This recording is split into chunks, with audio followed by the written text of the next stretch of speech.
So, good afternoon, everybody. Thank you for joining us on this webinar about studying at Dutch universities. My name is Mark Huntington. I'm the Managing Director of an organisation in the UK called A Star Future. We also have the studyinholland.co.uk website, through which some of you might have found us in the first place. We are joined today by Naomi Eustace from the University of Groningen. She will be giving a little bit more of an introduction to the university in a little while. And then after that, she'll be happy to take any questions about the university, and she and I will, to the best of our abilities, answer any questions that you might have about studying in the Netherlands. But before I hand over to her, I am going to just deliver a very short presentation about studying in the Netherlands, just to set the scene a little bit.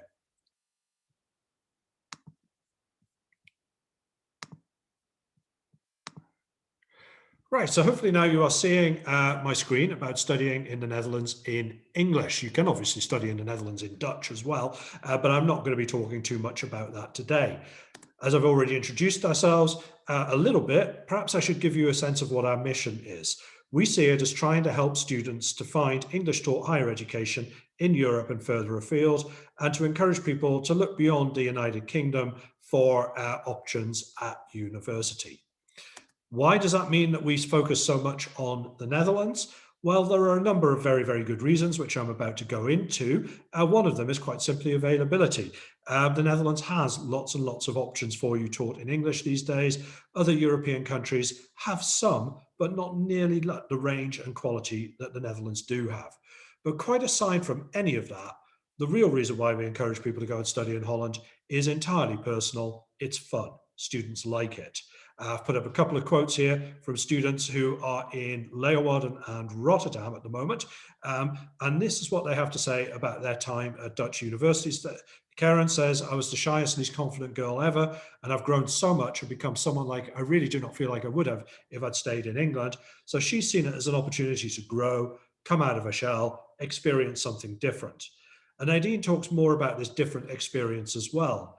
Because one of the great things about going to study in any country over abroad, including the Netherlands, is if you go to a Dutch university, you won't just be surrounded by Dutch people. Not that there's anything wrong with that, but the nature of Dutch universities these days means that you will have a very international group of friends, people from all around the world. And being at university, going through a similar experience with learning how to meet or interact with different cultures is tremendously important from a personal point of view, but also in the job market these days, it enables you to develop a lot of these intercultural communication skills that many employers are looking for. So quite aside from the fact that Dutch universities are going to give you a good qualification, they're also going to give you a really, really good experience that will, well, change you, and hopefully something that you will enjoy as well.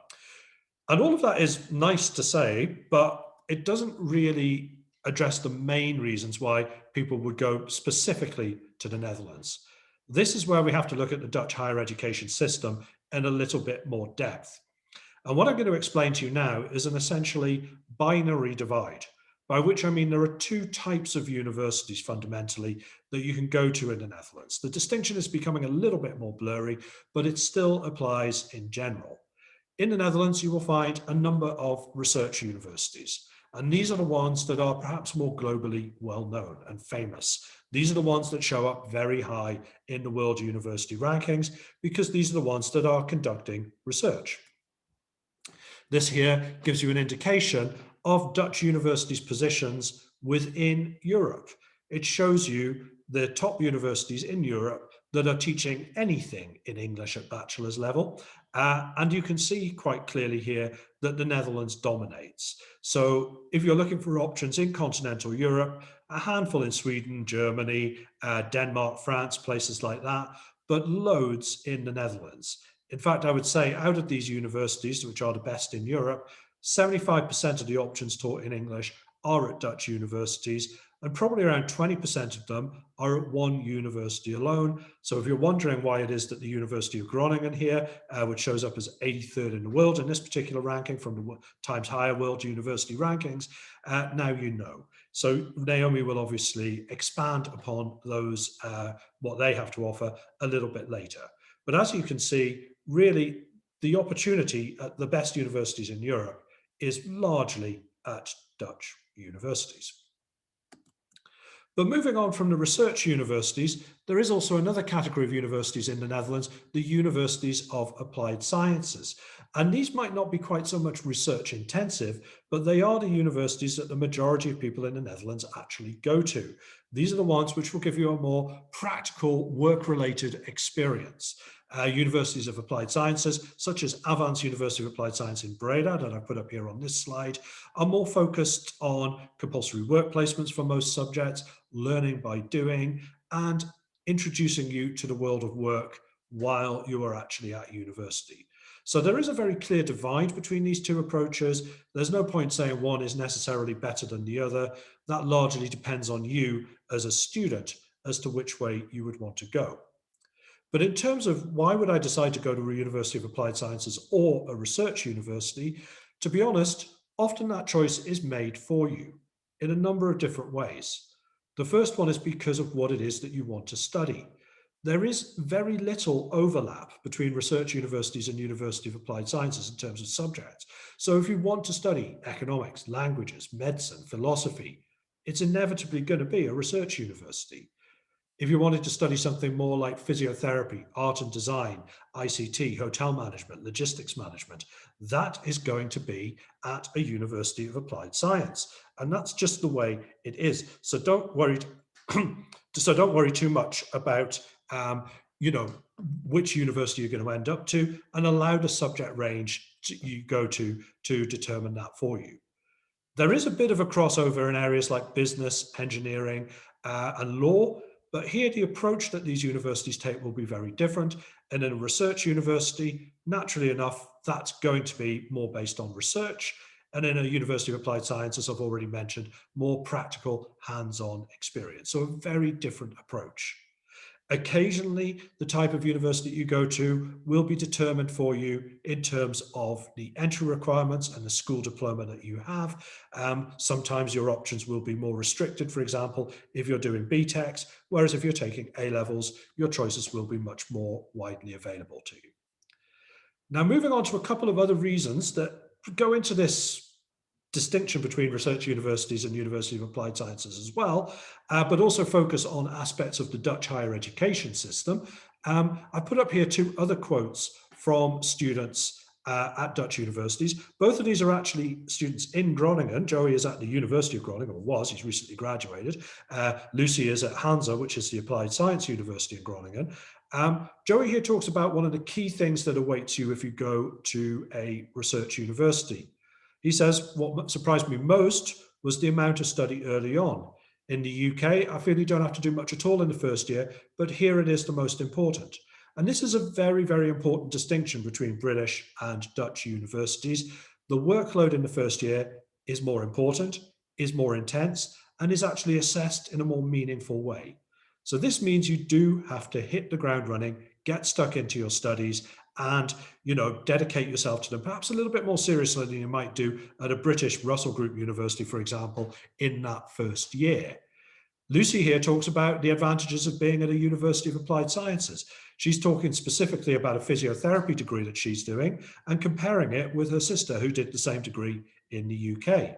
She says she gets a very practical-based teaching style. My older sister studied in the UK and envies that her course didn't offer what my university does. Primarily what she's talking about here is work experience opportunities in the first year, a real practical experience of dealing with patients from the first day she arrived, well, not the first day, but within the first year of arriving at university. So there are very, very distinct advantages, usually advantages that make you work a little bit harder to get them, let's be honest.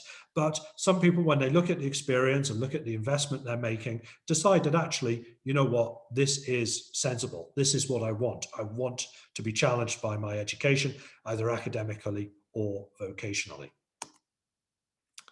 So having given you a bit of a sense as to what kind of universities are on offer there and where one approach makes more sense than the other, what I'd like to do now is to move on to some of the more practical implications of deciding to study at a Dutch university. And we will be addressing these predominantly from the point of view of British students, but also a lot of what we're going to say will be relevant to other nationalities as well. The first thing I really want to focus on is entry requirements. I did mention this a little bit earlier that your choice of high school diploma might see you end up in one type of university rather than another. But these are generalizations, which Naomi, I'm sure, will expand upon in a moment. Research universities, usually you're going to need A levels in the sense that BTECs are not going to be good enough. It must be A levels, International Baccalaureate, Irish Leaving Cert, Scottish Highers, Scottish Advanced Highers, all of these will work.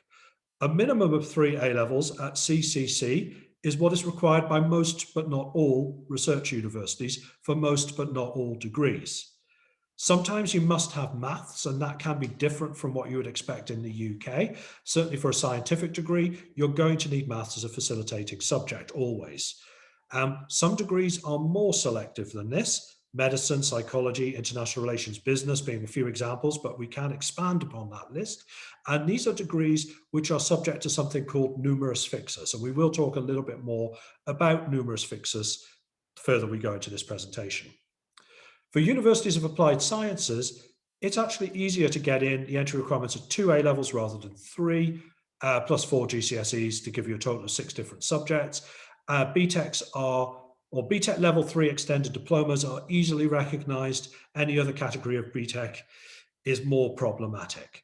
Ordinarily, you find that getting in there shouldn't be too much of a challenge. But like I said, it's not the getting in, it's the staying in that's more of an issue when it comes to Dutch universities. How do you apply to Dutch universities? Well, the short answer to this is not through UCAS. So there is no crossover between applying to British and Dutch universities. You can do both. We encourage you perhaps to do both to keep your options open. And if you do so, you will inevitably at some point come across the Dutch equivalent of UCAS, which is called StudyLink. Don't expect it to behave exactly like UCAS. It won't. Its customer service is notoriously awful. Please don't lose your login details. It will take you ages to retrieve them. And actually, more often than not, when you're applying to a Dutch university for the first time, bearing in mind you have 4 choices, but with your number 1 choice, I would suggest you start from the university you're interested in's webpage and allow them to teach you how to navigate your way through StudyLink. And once you've done that, once you've completed your application to one program, you will have the option to add 3 more. What those other 3 can be in does depend, because for selective subjects, you'll only be able to add 1 additional choice in that subject, 2 others in whatever you want, but only 1 other in that subject, unless it's medicine, in which case you can only actually apply to 1 place, and all your other 3 choices must be in things that are not medicine. Now, in terms of when you apply, the deadlines, the most selective programs, the deadline will be the 15th of January, which is rather helpfully the same day as the UCAS deadline. For less selective or not numerous fixes programs, the 1st of May at research universities and the 1st of August at universities of applied sciences, although that has moved forward a little bit to the 1st of May for everybody if you are applying with a British passport, because obviously visas are now becoming an issue and it takes time to get one. Now looking at the financial reality of studying in the Netherlands, this is something that has definitely changed as a result of Brexit. And I'm going to present 2 slides on this. This is the one for those of you with a UK passport or a no EU passport, let's put it that way. And on the next slide, for those of you who do have an EU passport. Fees in 22-23 are not yet known exactly at Dutch universities, but they will probably be in a range between 7,500 and about 15,000 euros for most subjects. Medicine is an outlier. Medicine is like 32,000. Master's degrees can be a little bit a different range as well, but for most bachelor's degrees, they will be in that range. Universities of applied sciences tend to be a little bit cheaper than research universities. And at research universities, the fees you pay vary depending on whether it's a humanities degree, a business or economics degree, a science and engineering degree. So they will all be charged at different amounts. Now, this is more than it was. There's no denying that. But clearly, that range, 7,500 to 14,000 euros, isn't that much different from £9,000 a year. So is it more expensive than studying in the UK? Marginally less, marginally more, perhaps, in the same kind of ballpark. The key thing that you need to bear in mind is not necessarily the fees, but how you're going to pay for this. Because the biggest obstacle that people face is the fact that student loans from the UK don't travel with them. So loans are hard to come by. Scholarships also pretty hard to come by for bachelor's degree students. They tend to be a little bit easier for master's students, but they're not really any for bachelor's students. The University of Groningen, I think, is a good example where that's true. So you are probably going to need to fund this from your own resources. Probably it's going to cost you somewhere between, and this includes living costs now, obviously, somewhere between 17 and 25,000 euros a year.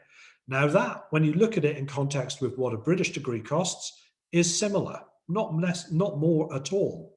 But it is your money rather than money you have to find or money that the British government will give you that you can worry about paying back later. Now, for those of you with an EU passport, the situation is a little bit more manageable in the sense that the fees are the same as what the Dutch people pay. And that means this year, well, next year, they're going to be a bit higher than what they are this year, which is 2,168 euros a year.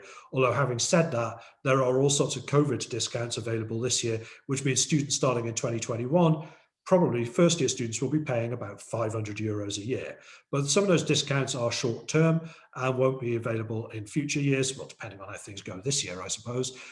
So it's safe to budget with a figure of 2,100, something like that, a maximum of 4,400 for some of the courses on offer in university colleges, which Naomi will expand upon in a moment. EU nationals can access loans for tuition fees from the Dutch government, not the British government, but can't access automatically maintenance loans. There are some very rare conditions that you can meet to get a maintenance loan if you are an EU national in the Netherlands. But to be honest, we don't recommend that you count on those from day one, although once you've been there a while, once you're a bit more established, you might meet the terms and conditions for getting them. But all of this means that for EU nationals, rather than the 17 to 25,000 I was talking about on the previous slide, you need to find about 10,000 euros a year from your own resources. So not free to study in the Netherlands. That's often a misconception that's been out there, particularly here in the UK, but certainly cheaper than it was. So that is a very brief introduction to some of the key issues that you need to be aware of when studying in the Netherlands. Naomi, I'm sure, will expand upon a few of those and mention some other things as well during her presentation. But I'm going to stop sharing my slide now. Screen now and allow her to talk a little bit more about the university. But before she does that, while she's just loading up a presentation, I should just mention something that I skipped over at the bottom, which is please put your own questions into the Q&A. You can write them there anytime you want. We'll get to them after Naomi has told you all about the University of Groningen. That's great. Thanks, Mark. Yeah, I was going to ask about what you wanted to do with questions. Do you want them in the chat function? I prefer them in the Q&A because that way both we can okay, in the Q&A function. Okay. That's fine. All right. Well, I will now start to share my screen. It's just going to be a short presentation about the University of Groningen. Because, yeah, I think the most important thing is that you have enough time to ask questions about studying in the Netherlands, and if you have specific questions about the University of Groningen, that would be great as well. So welcome. This is a picture of our main academy building in the city centre. It's actually returning to a vibe like this now, as of course in the last 18 months we've had a couple of quite serious lockdowns in the Netherlands. But the bikes are back, the students are back, and the sun is out. So I think that's good. So I'm Naomi Eustace. I've worked at the University of Groningen in the marketing team for 4 years, but I've actually lived in the Netherlands and lived specifically in the city of Groningen for 17 years. I worked out, so quite a long time. But you may be able to hear from my accent that I originate from the United Kingdom. I grew up in London, so I do actually understand, and I can, when I think back, you know, I do know what it's like for a British person or for a non-Dutch person to move to the Netherlands, and yeah, I can really recommend Groningen, not just as a university, but as a place to live. If you like a lot of vibrancy, a lot of going out, it's a fun city, it's also very safe. Everybody bikes, and I will get around to that later. But just from a personal perspective, as what we call a Buitenlander, so an international, Groningen offers a lot of possibilities. So first of all, kicking off about the university itself, it's the second oldest university in the Netherlands, Leiden, in the west of the Netherlands. That's a bit older than us, but we have been around for over 400 years. At the moment, there's about 135,000 alumni around the world.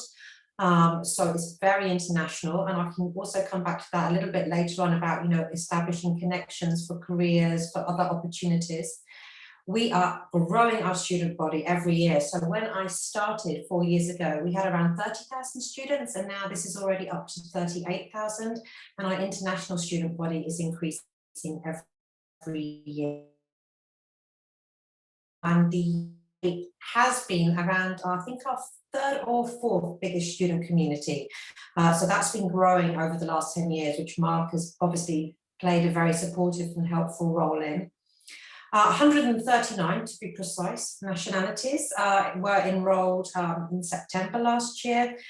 Yeah, 9,000 research papers, and that's how Mark explained earlier on, that you have the difference between applied science and research universities, like the academic universities like the University of Groningen is. 180 taught degree programs. Don't get too excited at this moment. They're not all bachelor programs, which is where you will be starting with, I think, in most cases, but we do have 36 bachelor programs covering an awful lot of subject areas. 11 faculties, and they are dotted around the city. It's quite a small city, so in most cases, faculties are fairly close together and just 5-10 minutes by bike. We do, though, have a very important faculty, our newest faculty, based in the neighbouring province of Friesland, in the capital Leeuwarden, which offers some very special programs. 10 graduate schools, and these are where students can transition with a master's if they are very keen to follow an academic career into a PhD, and 4 Nobel Prize winners in the last century or so. Our most recent in 2016, where we won with Professor Ben Veringer the Nobel Prize for Chemistry. Mark touched on the rankings and explained why some universities are ranked, some aren't, where you should focus, where you should look at the importance of rankings, or rather the lack of importance in some cases in rankings. For us, because we are a very comprehensive research university offering so many disciplines, so many programs, our rankings do actually, they can matter. And you can see that in many cases we are top 100 universities. So if you've never heard of the city of Groningen, it doesn't mean that it's obscure. From an academic perspective in the world, it's quite significant and well known. I think what's also nice for new students, which is hopefully what some of you will be in the next year or so, is that we consistently have won the best welcoming ceremony in the Netherlands. And of course, a welcoming ceremony is one of the first things that you will encounter and enjoy. So I think that's great that you will hopefully get off to a great start with us. So although we're one of the oldest universities, we're actually the youngest city in the Netherlands, and that's from a population perspective. And of course, that's really based on our student community that helps drive. It also makes it, means that the city run to meet the needs of students. It's a small city though, so I come from London, as I explained earlier, and I think London probably has around 8 million, maybe even 10 if you include sort of Greater London, 10 million people. Now we aren't even yet at 250,000, but it has something for everybody. And because it's quite a small city, nothing is far away. So the university campuses are close by, and of course everything is done by bicycle, and the city comes alive at night. So although we're a city, it's very green. There are parks all over the place. Our most famous park is the Noorderplantsoen, which even has a song dedicated to one of the first you learn. Yeah, we're small, we're in the north of the Netherlands. You may not have heard of us before, but we do have big multinationals in and around the city with strong links to the universities and to our graduation students. Companies may have heard of them, Google, IBM, Philips, they might ring a few bells, but all startups, and startups are often started by graduate funding for an idea that they've had, to expand a project that they've done. And sometimes students even themselves start up companies, and that's really not unheard of. Yeah, lots of festivals, events taking place throughout the year. Sadly, of course, these things sort of have been stopped, put on hold, put online. But our very famous Noorderzon, which means the Northern Sun Festival, which takes place at the end of August. It's an arts, culture, festival, music, all sorts of things going on that caters for everyone's needs. I've heard that that's back on, and they're assessing, what kind of social distancing, if anything, needs to take place. So slowly but surely, things are coming back together. And I think if most of you guys are looking to study in 2022 and beyond, fingers crossed, things will be as back to normal by then as possible, or the new normal that everybody is referring to. So what your is study at your university. We have we have the 11 faculties that I discussed. I don't know if I need to read everything out, but you've got arts and humanities. So that's where you'll find things like history, international relations, arts, culture, media. Behavioral and social sciences is where you'll find psychology.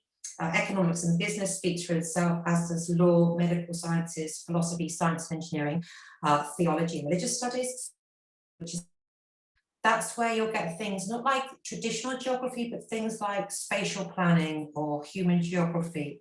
So taking things to a sort of more human, how humans and the areas around them interact. And then Marco University's colleges. I think most of the Dutch research universities now have a university college attached to it. We actually have two. We have Campus Friesland, which I already explained is in our neighbouring northern province, and the University College Groningen.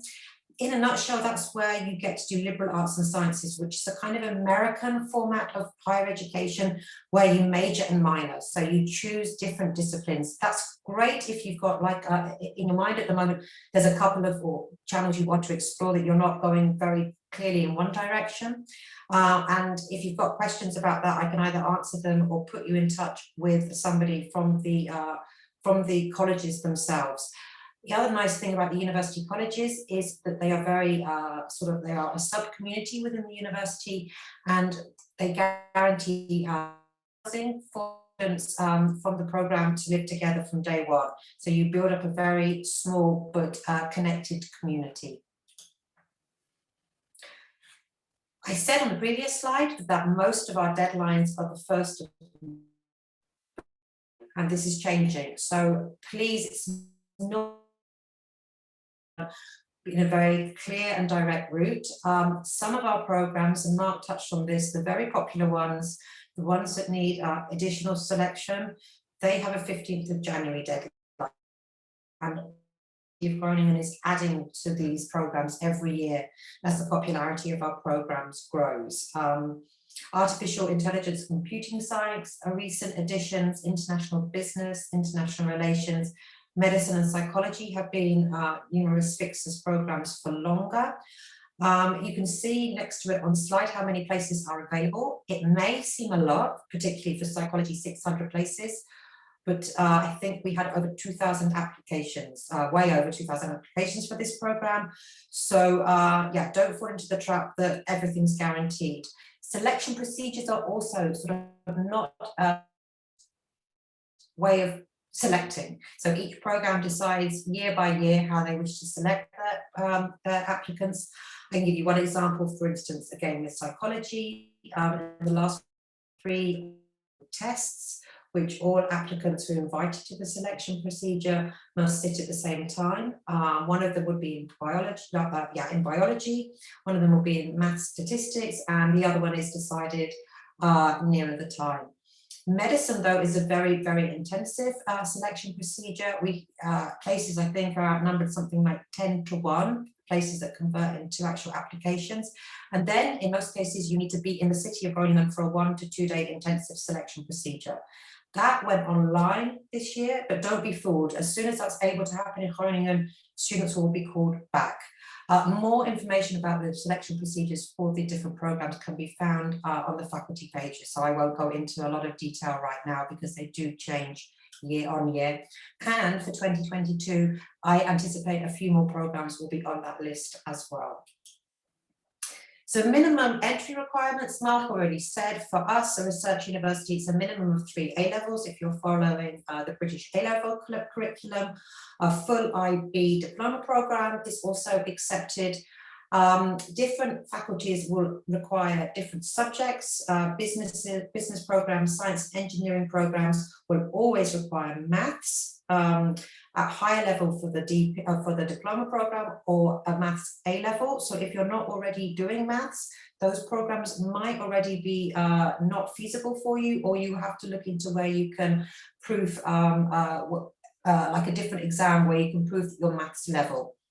If you haven't chosen your A levels yet and you definitely want to go down a science engineering route and are considering the Netherlands, don't drop maths. I can't say that. Yeah, it's so disappointing. Every year we get applicants who are in their second year of A levels who desperately want to do a science program but dropped maths, yeah, there's nothing much we can do about it at that point. English proficiency exam. So for those of you in this webinar that are not doing English high school diploma, there will be in most cases an English proficiency exam required. Many of you will already be familiar with what the options are, so IELTS, TOEFL, what used to be called the Cambridge, which is now the C advanced exam, and more information is found online. Yeah, can't stress it enough. It might seem very easy to get in when you compare it to British universities or other universities around the world, but you need to be working hard from day one, because Dutch universities aren't afraid to say, well, you can't stay with us if you haven't made the credits in time. So you are working hard from day one, earning your credits. For those of you that have friends or know of people in English universities, basically when they've just finished Freshers Week, you will be revising for your first exams, because our academic year starts promptly on the 1st of September, and every 10 weeks you are assessed on the modules that you have been doing. Yeah, how we support students, some of them are obvious. Information services, of course, we're there for you with your daily queries. Your faculties also will have places to go to question. If you need a visa, which now with people applying with a UK passport, we've got the Immigration Service Desk. There's the already mentioned study advisors, and that's if you have study-specific questions. So they will not be solving, if you want a full-time job or a part-time job, you don't go to your study advisor, you go to your study advisor if you are getting worried about a module, are you keeping up with your assessments, your revision, you will have a study advisor, and please utilize them wherever you are, if you ever go to a Dutch university, I can't stress that enough, because they are really, really important in your academic career, and there's absolutely no shame or worry about going to one of them. It's worse if you don't than if you do. The same with student psychologists as well. These services are there to help students. The University of Groningen offers all our non-Dutch speaking arrivals 100 hours of free Dutch lessons at our language centre. These are very, very popular. You can sign up for them. I think it's once every semester they're offered. It's not necessarily a good idea I mean, we certainly don't require you to do it, but do it in the first or the first year that you're with us, because there's an awful lot more of things that you need to focus on, like getting your study credits, like settling in to a new city, to a new country, making new friends, finding a work-life balance. But this is something that's offered to you during your time at the university. The library is basically the hub of this, the city for students during the day, and we're actually way into the night as well. It's pretty much open 24/7, and that's very high, highly sought after places there. So yeah, that will be, especially as the exam period is coming up, that's be where you and your friends will be based. And faculties also have their own libraries, and we have a career service which looks after things like finding internships, but also graduate opportunities as well, can steer you in the right direction. If you want more information, please look at the website. We have open days coming up from the autumn onwards. At the moment, they're planning on being in person, but yeah, none of us have crystal balls. And hopefully not, fingers crossed, but should we need to put these online again, then they will probably become open weeks with a range of webinars, information sessions you can sign to, dedicated to programs or dedicated to student life, and so on. Web classes again will start running again from the autumn onwards. And these are great opportunities where you actually get a 4-week opportunity to learn really from authentically from a specific program that you're interested in. I think there's peer reviews, there's lecturer reviews, and there's also a certificate at the end. You can mail with a student, and that's usually to talk about a specific degree you might be interested in, and that will be a student who's actually studying the degree. Chat with a student, similar concept, but that can also be if you have general questions, or if you have a question from, I would like to chat with another UK student, I'd like to talk about what they went through for immigration, for instance. That might be a good way of meeting up with people. And virtual or in-person campus tours, and that's normally done with families if they're able to visit Groningen, or they do a little tour around the Netherlands, visiting different countries, different universities within the country. That's a great way to find out more about the university and and the city itself as well. So I've come to the end of my presentation. If you want to make a note of any of the email addresses there, please feel free. I always suggest people sign up to Instagram in particular. Just search University of Groningen on Instagram, because you get a great idea of the day-to-day life of a student in Groningen, what's going on, the events, what's happening with different people. It's a really, really nice Instagram account. You can contact me, but any general questions, please go to perspectives at rug.nl, because that's where our student assistants answer questions. Admissions questions are best sent to study@rug.nl, because I will just be the messenger in those cases. So if there's specific admissions questions, you look on the website and you're not quite sure, what does this mean? If I need either chemistry or physics, what one should I have? Do I need both? That type of question, go to study@rug.nl. And now I will stop sharing and rejoin Mark in the webinar. Thank you very much, Naomi. Hopefully that gives, definitely that gives you a better overview of what the University of Groningen is all about, and that will certainly contribute to your understanding of Dutch higher education in general, as it is one of the major universities there. I am experiencing a few technical issues, so hopefully that's not disturbing your enjoyment or comprehension of this webinar. I can only apologize for that. But what I'd like to do now is move on to, your questions. But before I do that, I'm going to ask one to Naomi, because it is an issue that we need to address. We don't need to dwell on, but you are experiencing a very large growth in interest and applications at the moment. And that's obviously having knock-on effects to which programs might be more restrictive next year, as you've already touched upon, but also on housing. I would suggest that this is an issue people need to know is an issue, really.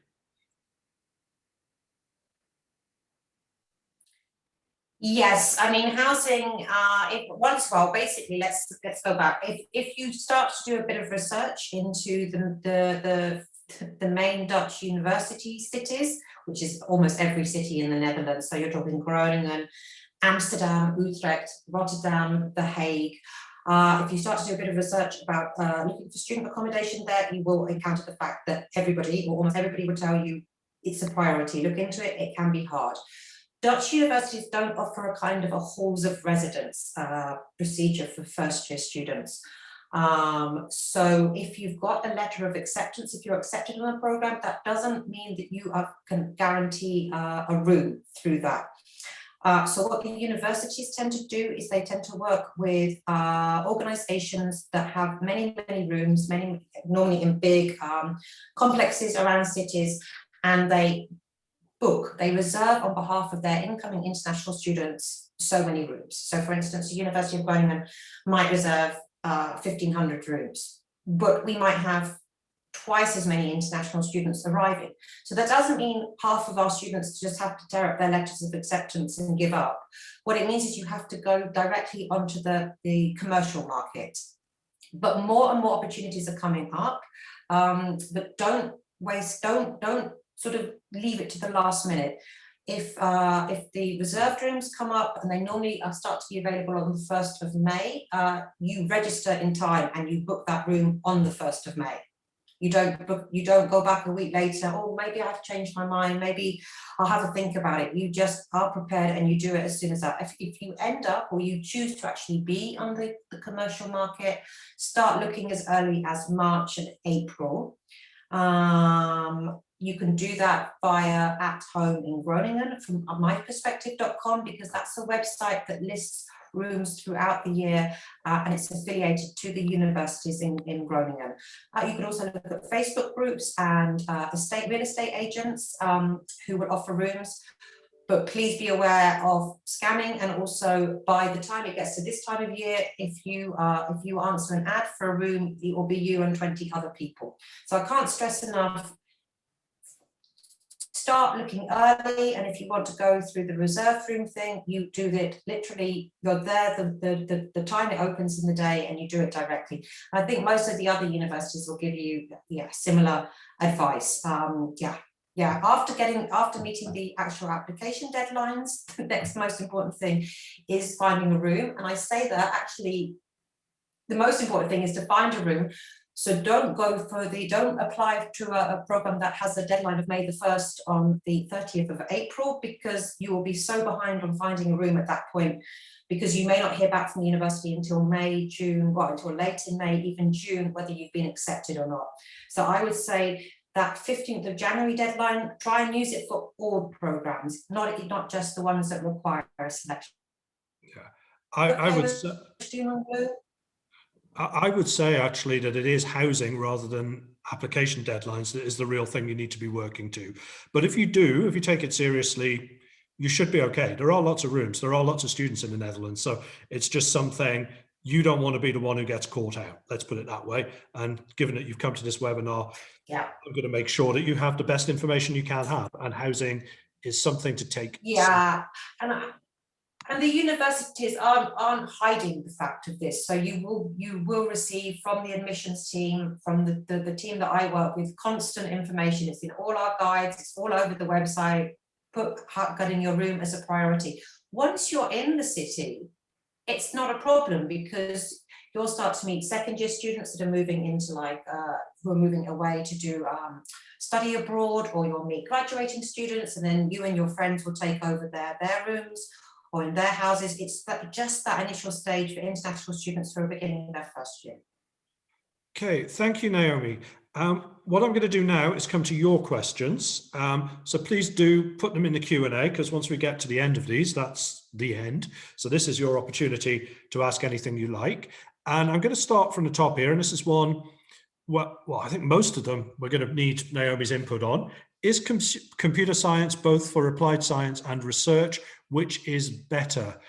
Well, Groningen has computer science. As Naomi pointed out, it is one of the numerous Fixus degrees. It is competitive to get into it. Is it better than applied science or research? Well, first thing I've got to say is that I don't think applied science universities really offer computing science as you would understand it. They certainly have degrees in ICT, but as far as I can tell, that's not so much like program development and coding from the bottom up. It's much more about implementing IT solutions for companies and stuff like that. So you really need to, Daisy, have a look at the curriculum involved. And I suspect if you really mean computing science, if you're really into, your big data or whatever, you are inevitably going to be more attracted to research universities than you would be to, universities of applied sciences. That is not a reflection on which is better. The answer to which is better depends on what you want to get out of your degree and what your starting point is. But definitely you're going to need maths A level for computing science, possibly also physics. I'm not entirely sure, but there will be additional selection processes that you have to go through specifically at the University of Groningen. So I think what I would say to you is, Yeah, for us, the first intelligent only course, or the only A-level course that's required, is maths. And you basically start for both of those programs in the first year. You can choose the same modules as AI and computing science, and then decide which of the routes you. From my perspective, the closest that I know within Groningen, within the Hansa University of Applied Science, which is our sister applied science university in the city, it would be something like the sensor technology route, because that covers things like big data and game design at the Hansa. But yeah, I think you need to check out the curriculums and also whether you want to do a master's afterwards. That's also a consideration directly. Yeah, so yeah, check out the curriculums of the different programs that you're interested in. right. The next two questions are both from the same person. So I'm actually going to, I think the second one perhaps shines a little bit more light on the first one. Is maths always a requirement at Dutch universities? Is it particularly difficult? It's not always a requirement. It's not like some countries like Germany where you absolutely must have it. Think about this logically. If you can think of a reason why maths is important, you probably do need it, which means anything in the sciences, also means perhaps things like economics, anything that's got a quantitative element to it, maths is going to be sensible. Now, in your next question, you ask, in terms of studying international relations, political science, which universities would you look at? Well, first of all, I'm going to answer the question about maths there. You don't need maths for international relations, I don't think at all. But as was pointed out by Naomi, international relations and international organization is again one of the numerous fixes subjects. Very, very popular. In terms of the universities that you should look at for this, I usually say that I think Groningen is ranked #1 for this particular subject, but it's really only Groningen and Leiden that have international relations degrees in English. Those would be the two that you would go to. Naomi, do you have anything more to say about entry requirements on international relations? No, I don't. But I also want to say that even though we stress that there are selection procedures and limited places, don't let that put you off applying. Just be aware that you can only apply to two of those two programs with selection procedures. To add to the maths thing, yeah, I think you summed up really well. Or relevance might even be a better way. I did a history degree, and I'd have been totally alarmed if suddenly I discovered that I needed a maths A-level again. So something like international relations, history, anything from the arts and humanities probably won't require maths, and from the University of Groningen, it certainly doesn't. Right. Now, this next question is something we didn't touch on at all, but it always comes up. Could I get a part-time job or an internship in the Netherlands without knowing Dutch while doing a master's degree? Yes, you can work while you're in the Netherlands. That much is true. EU nationals obviously can work as much as they like. They have the same rights as Dutch nationals. International students, it is capped, I believe, at 10 hours a week or something like that. So there is a limit. If you're asking me, what are your chances of getting a job if I don't speak any Dutch? Well, reduced over if you did, because certain categories of jobs will not be available to you, but there are still options there. As to whether it's sensible to be arriving in the Netherlands and looking for work in order to be able to survive there as a student, I have mixed impressions of this, because I do worry a bit when students are saying, I must get a job, otherwise the whole thing's going to be a disaster, I can't support myself. If that's the case, you probably need to get there a little bit in advance to solve that problem before you solve the starting to study problem as well. It is a question that comes up time and again. I don't know, Naomi, if you've got anything you'd like to add to what I've just said there. No, not at all. I mean, yeah, like Mark said, if you don't speak Dutch, then there is a reduced choice of the types of jobs that you can get, but you can certainly get a job. For instance, at the moment, a lot of our international students are doing the kind of the food delivery courier work. And with the COVID situation, takeout, food delivery became essential. So yeah, most people, if they need a job or if they would like to have a job, will find a job. But yeah, the choice is reduced if you don't speak Dutch. But see more internationals getting jobs like within the HoReCa, so bar work, working in cafes, that type of thing, because actually only speaking English is not so much of a hurdle. But yeah, as Mark said, and I said as well, with learning Dutch, doing the Dutch course as soon as you arrive, don't heap on too many requirements because yeah, you need to work hard to stay in programs. Okay. The next question that we have relates to architecture as a subject. What related programs are there?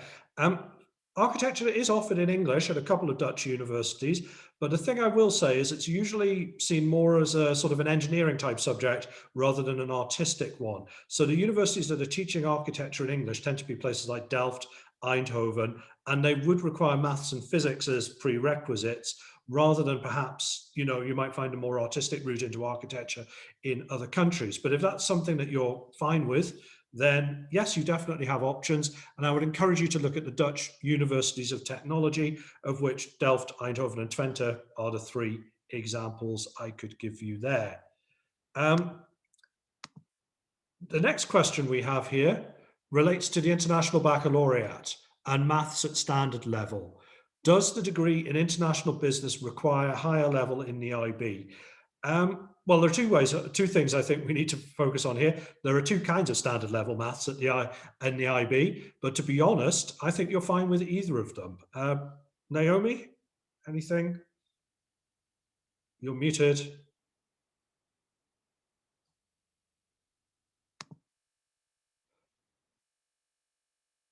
Sorry, Naomi, you're silenced at the moment. You're on mute. Actually disappeared. I think she's looking it up right now. I think that's what's happening here, isn't it? Yeah, sorry, I'm looking it up right now, just to see from our perspective, because there's the two routes that you can now do at IB. The AA and the AI, different routes. So as I look it up, if you can just give me one moment and chat amongst yourselves. Okay, no problem. I will touch on that. I mean, international business, I seem to remember the requirement for maths did go down a little bit. It used to be A level and then it became AS level, but we will get you a definitive answer to that soon. Okay. Now, the next question is, what is the minimum IB score required for entry into the physics program? The minimum required is quite simple. That's 24. You probably need to be a lot better. Well, you definitely need to be a lot better than that if you're going to be able to cope. This is one of these things where it comes down to looking at the entry requirements and imagining what is sensible. Okay. I would advise you that if you're not doing higher level physics and maths and you're not scoring sixes in those, you're going to find it tough. But you're asking me what is the minimum score, and I told you it's 24. But I would probably suggest you're a lot better than that. I don't know. Again, you can check this exactly on the university's website, which is exactly what Naomi is doing now for international business. It will spell it out. Yeah. So international business. Can you hear me? Yes. Yep. So international business is maths, analysis and approaches. Standard level will be fine. Standard or higher level, both are accepted. For applications and interpretation, it's only higher level. So yeah, you really do need to double check this, because it's not like one size fits all at the moment. And Mark, what was the other program you were talking about after the IB? Entry requirements for physics. Okay, for example, then at the University of Groningen, for our physics, it would be, all right, here's an important one, and this is where it differs, for instance, from international business. We will only accept for physics AA at higher level. And then you also have to have physics at higher level as well. Right. So it really is important to check out the it's not one fits all. Right, but it doesn't specify the score you need to have, just that you have to do the higher levels. Yeah, but you already explained that we don't, although it sounds strange for a top 100 university, we don't ask for a score. We ask for you to have the diploma and specific subjects. But like you said, if you're getting 4s in these subjects, do think about it, because we probably we are looking for students probably with the levels and the kind of the academic abilities to get the 6s and the 7s. But we don't specifically ask for it. Okay, so hopefully that answers your question then. We have now reached the end of the questions that were in the chat function there. So as we've covered what we wanted to say, and you've presumably asked us what you want to know, I'm going to wrap up right around now. Before I do so, obviously, I'd like to thank Naomi again for taking part in this session. I'd like to thank you all for attending as well. And Naomi, if there's anything you'd like to say in closing? No, I don't think so. I just wish everybody the best of luck, and I hope that after this session that you have found enough information to your liking, that you will consider the Netherlands alongside any other countries that you were sort of traditionally going to look into, because I think it is a good place to study, a great place to study. And yeah, generally the feedback I get from students from the United Kingdom and elsewhere, because I know we're not just talking to British students today, is very positive experiences. Okay, so plenty of reasons for you to go away and do some more research into the Netherlands. I will be sending out a link to a recording of this webinar and some additional resources in the next couple of days once this is being posted on YouTube. You're welcome to get in touch with me anytime. I'll make sure you know how to contact Naomi and the University of Groningen in that email as well. And yes, hopefully this has been helpful on your journey to choosing a Dutch university. Thank you very much. Thank you. Bye-bye. Bye-bye.